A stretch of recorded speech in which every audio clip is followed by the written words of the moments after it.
많은 영향을 끼칩니다. 특히 문재인 대통령이 한반도 신경제를 구체화하면서도 남북 간의 대화, 또 북미 대화 이런 부분에서 운전자론을 내세우면 상당한 역할을 해왔고 또 그것이 또 문재인 대통령의 지지율에 상당 부분을 받쳐왔는데 문제는 이제 북한이 이런 부분에 어떻게 대응하느냐 이런데 북한의 변수가 또다시 돌출을 했습니다.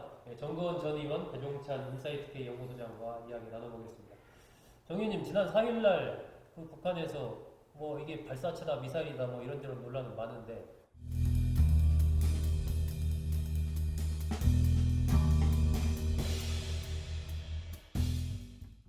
북한 표현대로라면은 신형 어떤 전략 무기를 쐈습니다. 이거 북한의 의도 이거 어떻게 정 의원님 국방위원장도 지내셨지 않습니까? 네. 근데 이제 일단 우스운 거는 지금 방송 시점이 3일째인데도 아직도 연구 중이라는 거 아니에요?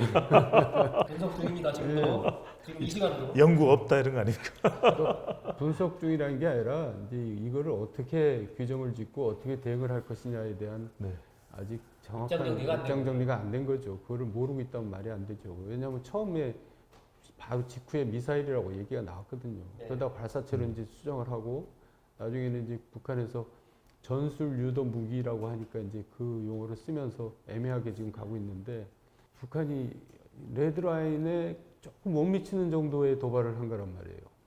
그러니까 이제 일단 정 의원님은 북한이 어느 정도의 도발을 했다라고 보시는 거죠? 도발했죠. 유엔 제재 위반이죠. 이 시점에서 왜 도발을 했다고 보십니까? 그러니까 이제 지금 미국은 이제 기억이 나는지 모르지만은 지난번 하노이 회담 직후에 트럼프가 뭐라고 얘기했냐면 1년 후에 보자는 얘기를 했어요. 네. 1년까지 제재 한번 견뎌보고 그 다음에 또 우리는 급하지 않다. 네. 자력갱생. 근데 북한은 지금 1년을 기다려볼 여유가 없다는 걸 지금 보여주는 거죠. 굉장히 힘들고 급하다는 거죠. 그러니까 뭔가 판을 흔들어서 대화를 다시 시작하고 싶은 거죠. 오늘 지금 가장 궁금한 게 방송에서 나오는 설명 중에서 신형 전술 유도 무기라고 하면 이게 미사일입니까 발사체입니까 아니면 아무 상관이 없는 설명입니까?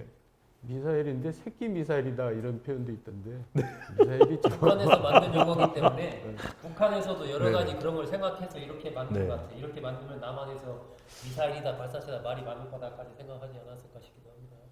그냥 방송에 나오는 또 언론에서 이야기되고 미디어에 나오는 자료들을 분석을 해보면 다들 이게 홍길동이다. 아버지를 아버지라 부르지 못하고 형을 형이라 부르지 못하는 것처럼 미사일을 왜 미사일이라고 우리가 부르지 못하느냐 이게 현대판 홍길동전 아니냐 이런 이야기가 나오는데 근데 여러 가지 이제 우리가 데이터라고 하는 것은 영상 데이터도 있는 것이고요. 그러니까 영상 데이터에 보면 탄도가 나와 있고 이미 화면에 그다음에 속도, 고도 이런 것들이 또 다 나와 있고 표본 이게 오차까지도 나와 있다고 그러고요.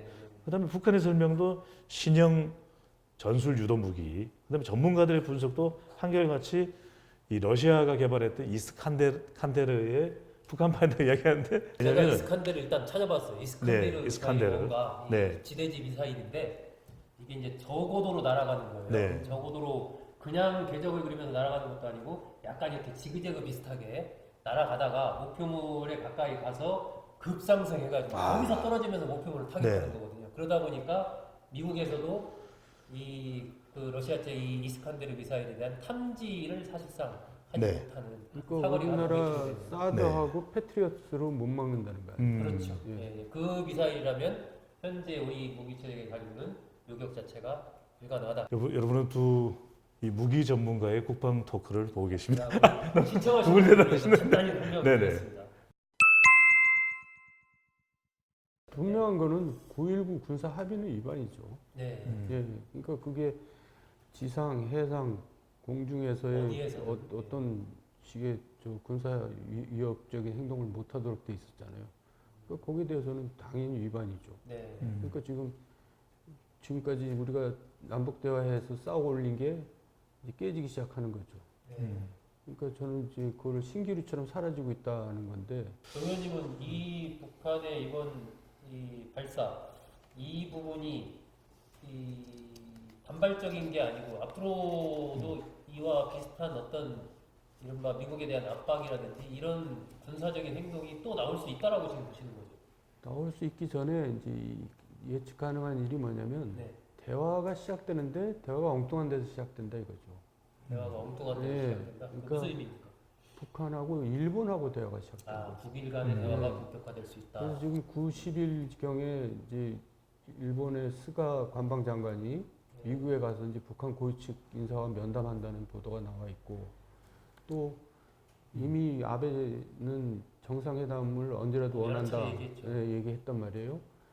그리고 이제 미국하고 일본하고는 이제 긴밀한 관계를 유지하면서 일본에게 이제 어떤 권한을 위임한 거죠. 북한하고 대화에 있어서. 그리고 이제 일본하고 북한하고는 현안이 있잖아요. 남북장 문제가 현안이 있고 또 청구권 배상 문제가 있고. 그러니까 북한으로서는 좀 굉장히 매력적인 대화 파트너가 이제 등장한 거예요. 그러니까 미국은 1년 후에 보자라고 이제 일단 모든 걸 다 북한에 공을 넘겨놨고, 지금 사실 한국으로서는 마땅히 제재 완화 뭐 주장만 하고 있지만 뚜렷한 뭐 뾰족한 수가 없는 거고, 그러니까 일본하고 북한하고 대화를 하면서 뭔가 국면 전환을 해나갈 가능성이 지금 엿보이는데, 그런 과정에서 이게 뭔가 재촉하느라고 쏘아 올린 게 아닌가라는 생각이 들어요. 그렇다면은 이른바 그 한반도 운전자론을 그동안에 계속 강조해왔던 문재인 대통령 입장에서는 지금 한일 관계도 뭐 아주 안 좋은 상황이고, 그리고 북한에서 어쨌든 이런 식의 군사적인 행동을 계속 하면 할수록 사실 우리 국민들 사이에서는 더 논란이 커질 것이고, 그러면서 북일 관계가 접근해가는 그런 식으로 간다면 문재인 대통령으로서도 굉장히 답답한 국면이 펼쳐지는 건가요? 답답하죠. 그리고 사실 비핵화 국면에서 남한이 사실 결과적으로 어떻게 됐냐면 고립된 형국이에요.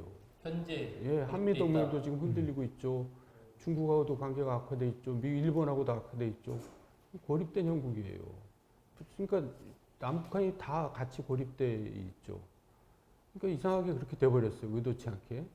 그러니까 이제 북한은 그 고립이라는 것을 일본과 타개를 하려고 드는데, 우리는 도대체 어떻게 타개할 것이냐. 사실 그 문제는 우리 외교가 풀어야 될 숙제인데, 지금 우리 외교 역량으로 그게 가능할 것이냐 회의가 들 정도로 지금 아무런 조치가 없어서 좀 문제죠.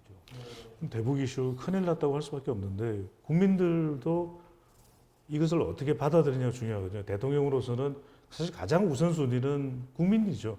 우리 국민들이 어떻게 대북 문제, 남북 관계에 대해서 인식하느냐가 중요한데, 한국 갤럽이 자체적으로 실시했던 이 정부 주요 정책에 대한 평가를 보면요, 대통령의 그래도 다른 것 중에서 가장 이 좋은 평가를 나름 받아왔던 것이 대북이었거든요. 근데 지난 2월 말이었죠. 이 하노이 북미회담 결렬 2월 말이었지 않습니까? 이 이후에 급격히 긍부정이 가까워집니다. 그래서 가장 최근 발표된 그 조사에서는, 이번 조사에서는 긍부정이 거의 차이가 나지 않거든요.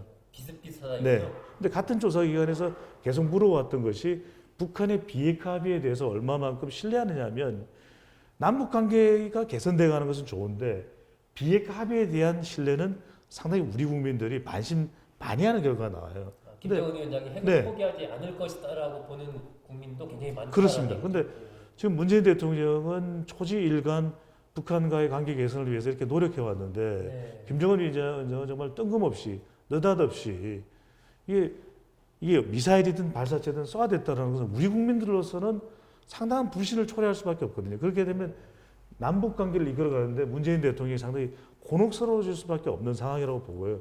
그렇다면 지금부터 저는 어떻게 해나가는지가 너무 중요하다고 봅니다. 자칫 이 북한과의 관계를 개선하려다 국민들의 민심을 잃을 수 있는 위기에 처했다. 그래서 한마디로 저는 문재인 대통령 대북 관계 그 최대 위기에 직면돼 있는 시점이 지금이라고 봅니다.